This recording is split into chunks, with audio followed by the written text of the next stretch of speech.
Hello students, welcome to the online class of maths in Saint Peter's public school गुड़ावोड़ जी। इससे पहले वाले लेक्चर में हम लोगों ने एक्सरसाइज 2.3 तक कंप्लीट कर लिया था। अभी हम नेक्स्ट एक्सरसाइज पे चल रहे हैं और वो है एक्सरसाइज 2.4।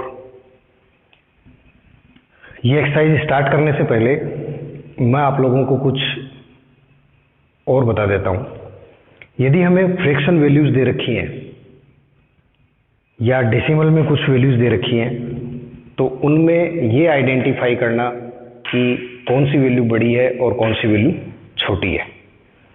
वैसे मैंने पहले बताया भी था आप लोगों को इनमें, बट फिर भी एक बार देख लेते हैं।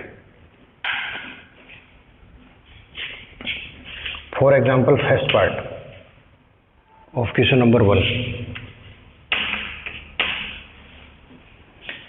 इसमें आपको दिया है compare the following pairs of numbers and identity the greater one, and first part is 0.7 and 0.07, 0.7 and 0.07 ये दिया है। आपसे पूछ रहा है which one is greater, which number is greater, ये क्वेश्चन है। इसको समझने के लिए आप लोग प्लेस वैल्यू के बारे में जानेंगे। सिंपल नंबर्स की मैंने आपको, या होल नंबर्स कहें, उनकी प्लेस वैल्यू के बारे में तो सीख चुके हैं आप। डेसिमल नंबर्स की प्लेस वैल्यू कैसे फाइंड की जाती है, उसके लिए आपको ये ध्यान रखना होगा कि डेसिमल के प्लेस पे तो आ जाएगा 1, ठीक है, 1 अपॉन में लेके चलेंगे हम। और ये जो 7 है,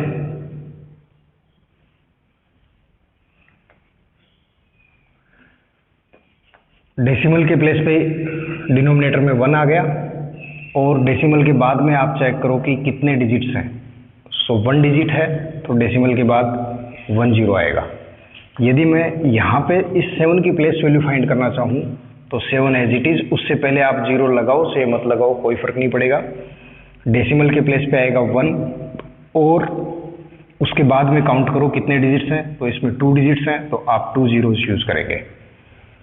अब इस वैल्यू को देख के आपको समझ आ रहा होगा कि मैं 7 के 10 पार्ट्स डिवाइड कर रहा हूँ, ठीक है, और इसमें मैं 7 को 100 पार्ट्स में डिवाइड कर रहा हूँ।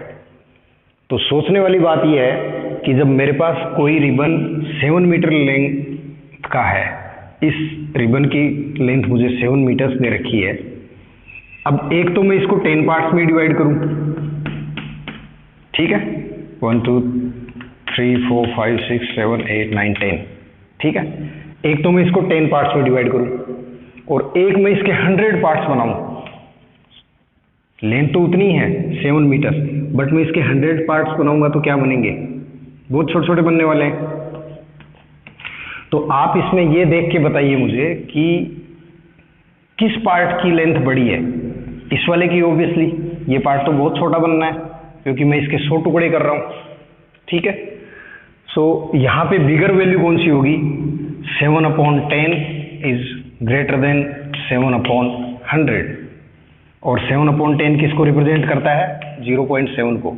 तो आप लिख सकते हैं 0.7 इज ग्रेटर देन 0.07।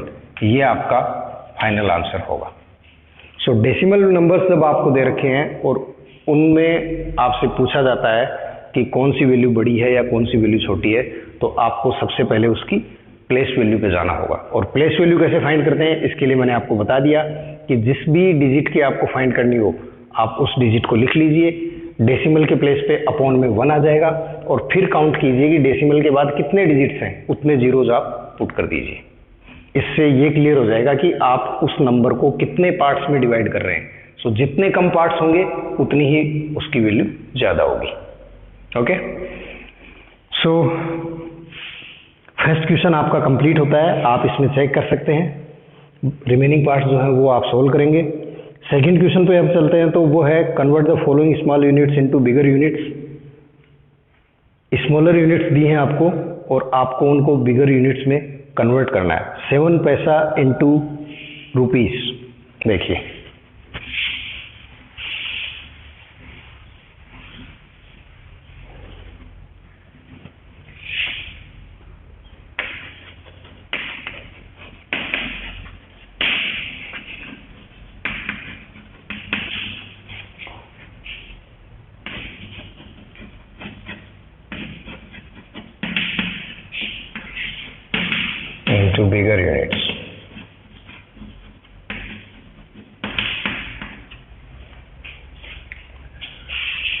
आपसे पूछा है 7 पैसा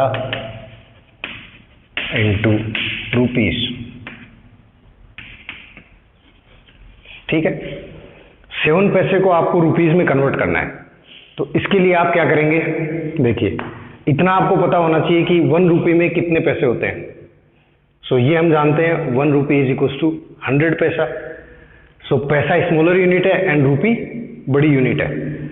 तो जब भी आप किसी छोटी यूनिट को बड़ी यूनिट में कन्वर्ट करते हैं तो आप डिवाइड करेंगे, ठीक है।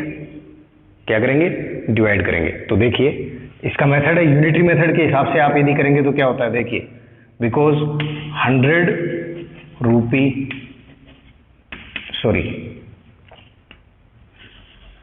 100 पैसा इज इक्वल टू 1 रुपी। 100 पैसा इक्वल टू 1 रुपी होता है। आपको रुपीज में कन्वर्ट करना है तो आप रुपीज को आगे रखिए। 1 पैसा इक्वल टू क्या होगा, 1 पैसा will be equal to what, 100 पैसा इक्वल टू 1 रुपी होता है। तो 1 पैसे में ऑब्वियसली कम ही रुपया होना है, और कम रुपया होना है तो आप क्या करेंगे, डिवाइड करेंगे। सो 1/100 रुपी। और अभी आपको फाइनली फाइंड करना है 7 पैसा से। सो 7 पैसा will be equal to what, 1 पैसा इक्वल टू 1/100 रुपी। तो 7 पैसे में तो ज़्यादा रुपए होंगे, आप मल्टीप्लाई कर दीजिए 7 से। सो फाइनल आंसर आपका आएगा 7/100 रुपीज़। या डेसिमल में लेंगे तो क्या आएगा, डेसिमल में कन्वर्ट करने के लिए 7 को एज इट इज़ लिखिए, ठीक है। और नीचे देखिए कितने जीरोज हैं, तो राइट हैंड साइड से उतने डिजिट्स काउंट करके डेसिमल पुट कर दीजिए। सो 1 डिजिट तो ये हुआ, 1 डिजिट की जगह पे हम 0 ले लेंगे और डेसिमल यहाँ पुट कर देंगे। आप ऐसा भी लिख सकते हैं, क्लियर है। सो 0.07 रुपीज़। या फिर अब इस प्रोसेस को आप समझ चुके हैं तो आप खाली इतना कीजिए कि जो स्मॉलर यूनिट दी है उसको आप 100 से डिवाइड कर दीजिए, आपके पास नंबर ऑफ रुपीज़ आ जाएगा। यदि इससे उल्टा होता, किसी बिगर यूनिट को स्मॉलर यूनिट में चेंज करना होता तो आप मल्टीप्लाई करेंगे। ध्यान रहेगा सबको, okay.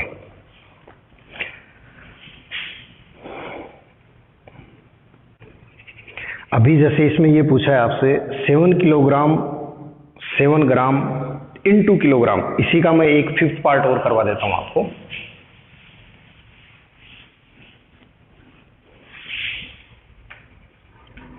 Seven kilogram 7 gram into kilogram.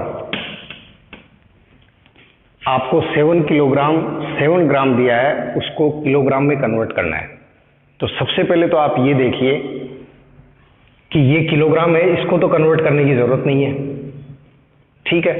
और ये जो 7 ग्राम है इसको आपको किलोग्राम में कन्वर्ट करना है। तो आपको मैंने बताया था कि जो स्मॉलर यूनिट है उसको बिगर यूनिट में कन्वर्ट करने के लिए आप डिवाइड करेंगे, और कितने से डिवाइड करेंगे ये इंपॉर्टेंट है। तो इतना आपको पता होना चाहिए कि 1 kilogram equals to how many grams, 1000 grams. So आप 7 को 1000 से डिवाइड कर दीजिए। सो 7/1000 किलोग्राम आ गया। या फिर आप डेसिमल में इसको लिखेंगे तो ये आएगा 0.007 किलोग्राम, ठीक है। अब आपको ये देखना है कि 7 किलोग्राम को आपने चेंज नहीं किया है और 7 ग्राम को आपने चेंज किया है, वो बना आपका 0.007 किलोग्राम। टोटल क्या हो जाएगा इसका, 7 किलोग्राम 7 ग्राम, इसका टोटल क्या होगा, आप इन दोनों को ऐड करने वाले हैं। 7 किलोग्राम प्लस 0.007 किलोग्राम, ठीक है। अब जब आपको होल नंबर्स दे रखे होते हैं उनका एडिशन करना तो आपको आता है, बट जब डेसिमल वैल्यूज दे रखी हैं तो उनको हम किसी होल नंबर में कैसे ऐड करते हैं ये जानना भी इंपॉर्टेंट है यहाँ पे। सो 7 किलोग्राम है, ये होल नंबर है, और इसमें आप डेसिमल वैल्यू चेंज ऐड कर रहे हैं, वो वैल्यू दिया आपको 0.007 किलोग्राम। इनको ऐड करने के लिए डेसिमल के बाद कितने भी जीरोस पुट कर दीजिए, कोई फर्क नहीं पड़ने वाला है। और अब आप इनको ऐड कीजिए तो आंसर आ गया 7.007 किलोग्राम। सो किसी भी स्मॉलर यूनिट को बिगर यूनिट में चेंज करने के लिए या कन्वर्ट करने के लिए आपको डिवाइड करना होगा, और जब बिगर यूनिट को आप स्मॉलर यूनिट में कन्वर्ट करेंगे तो आप मल्टीप्लाई करेंगे। क्लियर है? ठीक है, next question.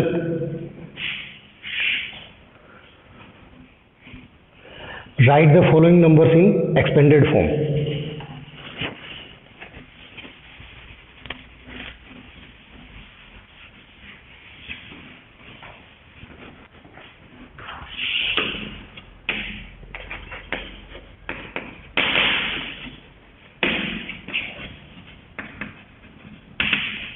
Write the following numbers in expanded form. So किसी भी नंबर को एक्सपेंडेड फॉर्म में कैसे लिखा जाता है ये जानना भी जरूरी है इस वीडियो के लिए। ठीक है, तो हम इसमें ये देख रहे हैं होल नंबर्स को एक्सपेंडेड फॉर्म में तो आप लिख सकते हैं, डेसिमल में दे रखा है तो कैसे लिखेंगे। तो इसके लिए मैं एक एग्जांपल लेता हूं और उसको सोल्व करवाता हूं आपको।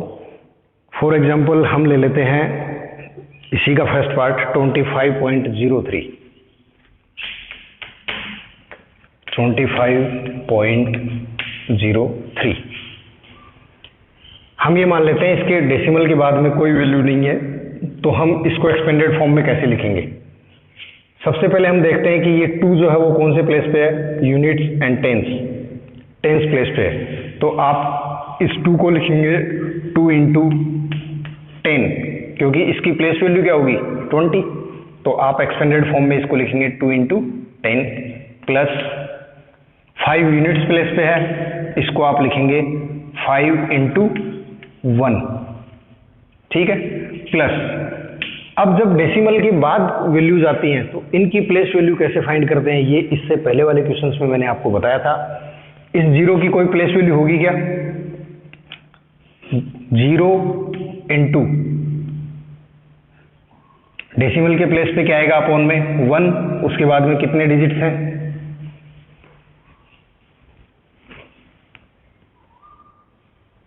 डेसिमल के बाद और 0 के बीच में कितने डिजिट्स हैं, कोई नहीं, तो 0 1 ही है। भले ही इसके लिए तो आप कितना भी लोगे तब भी ये 0 ही रहना है, बट जैसे ही आप 3 पे जाओगे तो इंपॉर्टेंट हो जाएगा आपके लिए जानना 3 की प्लेस वैल्यू क्या होनी चाहिए, ये सॉरी 0.03 की प्लेस वैल्यू क्या होनी चाहिए यहाँ पे। तो उसके लिए आप डेसिमल प्लेस पे 1 लेंगे और उसके बाद में जितने डिजिट्स दिए हैं उतने जीरोज आप पुट करेंगे। सो ये आ गया 3/100। सो इसकी एक्सपेंडेड फॉर्म हो गई 2 into 10 plus 5 into 1 plus 0 into 1/10 plus 3 into this. So expanded form में लिखना बहुत सिंपल है। अपना आंसर चेक करने के लिए आपको क्या करना है, इनको वापस ऐसे ही लिख के ऐड करोगे तो आपके पास ये वाली वैल्यू आ जानी चाहिए। यदि ऐसा नहीं आता है इट मीन्स आपका आंसर रॉन्ग है। सो कैसे वेरीफाई करोगे, तो देखिए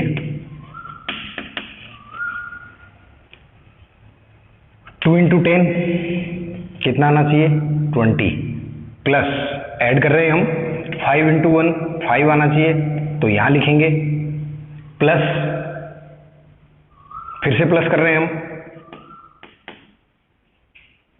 0.10, 0 को आप किसी से डिवाइड करो 0 ही रहना है, तो आप 0 यहां ले लो, भले ही चाहिए यहां ले लो, कहीं भी ले लो, ठीक है। सो ये 0.0, 3 इंटू 1/100, सो 3/100 को आप क्या लिखोगे 0.03। सो ये वैल्यूज डेसिमल के बाद जाएंगी और जब आप इनको ऐड करोगे तो यहाँ कुछ नहीं दे रखा, तो डेसिमल लगा के 0 ले सकते हैं आप, ताकि आंसर आपका रॉन्ग नहीं हो, ठीक है। और अब इनको ऐड कर दीजिए 3 0, यहाँ डेसिमल आ जाएगा 5 एंड 2, फिर से वही आंसर आ रहा है। इट मीन्स जो एक्सपेंडेड फॉर्म हमने लिखी है वो हमारी ट्रू है। सो क्लास इन क्वेश्चंस के लिए आपको टेंशन करने की ज़रूरत नहीं है, बड़े सिंपल हैं, बस मिस्टेक नहीं होनी चाहिए कहीं भी कैलकुलेशन में। इसके बाद हम नेक्स्ट क्वेश्चन पे यदि पहुंचते हैं तो find the place value of 3 in each of the following numbers. जब एक्सपेंडेड फॉर्म में लिख लिया तो आप इनकी प्लेस वैल्यूज भी फाइंड कर सकते हैं। फिर उसके बाद में आपको दिया है 2-3 क्वेश्चंस वर्ड प्रॉब्लम्स के दिए हैं। वर्ड प्रॉब्लम्स के लिए मैंने आपको पहले भी बताया है कि जितना आप क्वेश्चन को समझेंगे उतना ही इजीली आप उसको सोल्व कर पाएंगे, अदरवाइज नहीं कर पाएंगे। सो यहाँ मैं ये क्वेश्चंस आप लोगों पे ही छोड़ रहा हूँ अभी कि आप क्वेश्चंस को समझ के कर पाते हैं या नहीं कर पाते हैं। 3 या 4 प्रॉब्लम दी हैं, उनको आप लोग कर लीजिए, ठीक है। बाकी नहीं आता है तो आप मेरे से व्हाट्सएप पे पूछ सकते हैं। क्लियर है सबको? Thank you.